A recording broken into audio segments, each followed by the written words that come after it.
Hi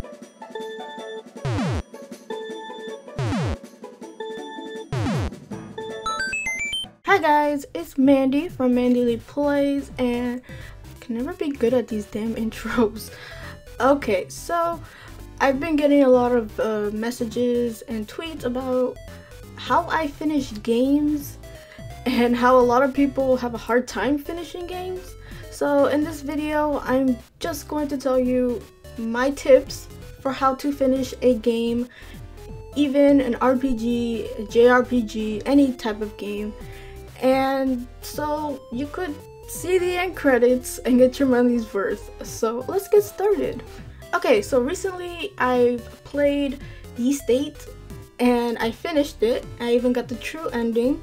It did take a little bit more time to get the true ending because I didn't know I had a true ending, but I got that also.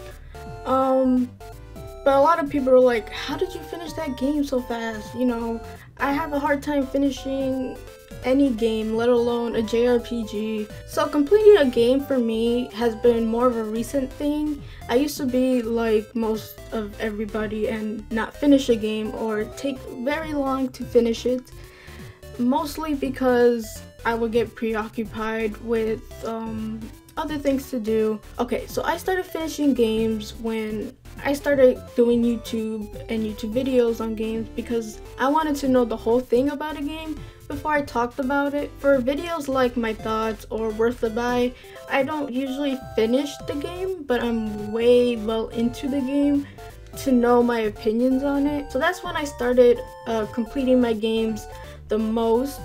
I did complete games in the past, don't get me wrong, but that's when I really kickstarted and started a formula where it really worked for me.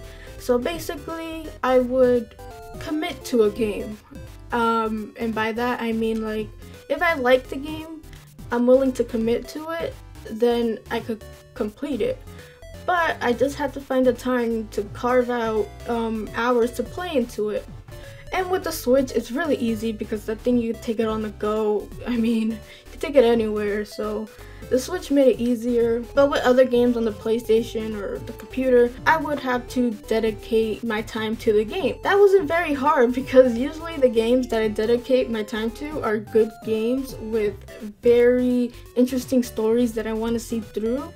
So when you dedicate a portion of your time to finishing a game, you'll be surprised that you can actually finish the game, even if you have to kind of trim out some side quests and stuff for now.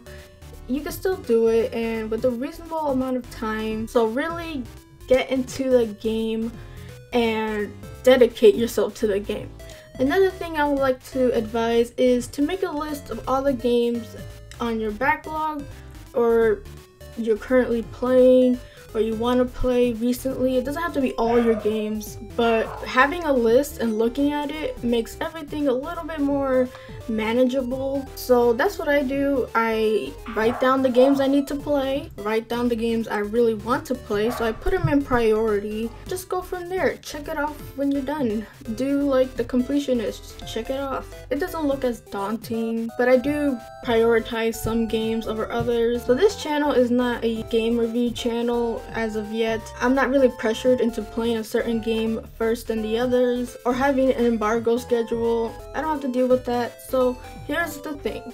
I pick one RPG or one JRPG, one quick and easy game to play, mostly a platformer, you know, a DS game, and then if I'm feeling for it, I would add a third. That is mostly for the games that I'm winding down from, like Super Smash Bros. Ultimate, Hyrule Warriors, that I won't really play as much because I'm winding down from them. So they're kind of a third there, you know, in case I want to play. But I usually don't really play them as much as I used to. So I pretty much have 3 games that I rotate. And please do not put 2 RPGs or 3 RPGs in your games you're playing because you will get fatigued really fast unless you're a JRPG master or something like that.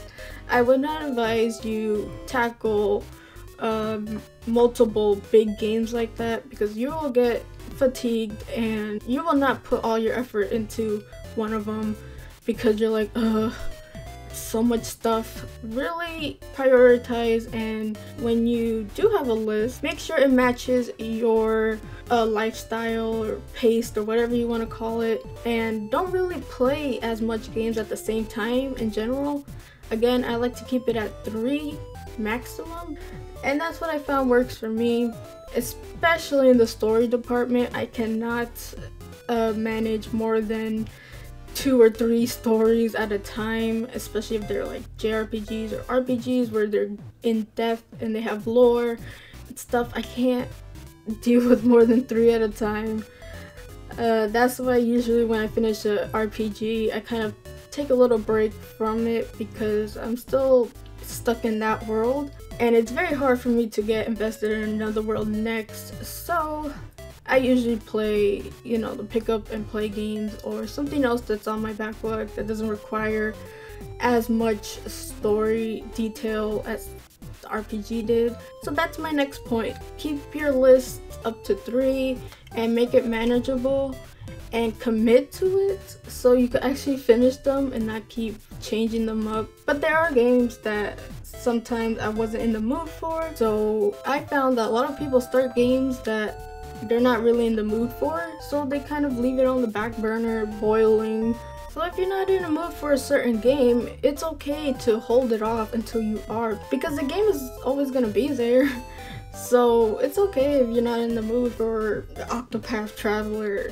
Put it down, and when you're in the mood for it, come back and get it. No one's timing you, no one's pressuring you, which in all reality, it's your game. You can play it when you want to, and there's not really a legit time to play the game. Maybe as a new release, you want to be part of that, but if you're not in the mood for the game, do not play the game, because you're not gonna finish the game. That's just all I'm trying to say.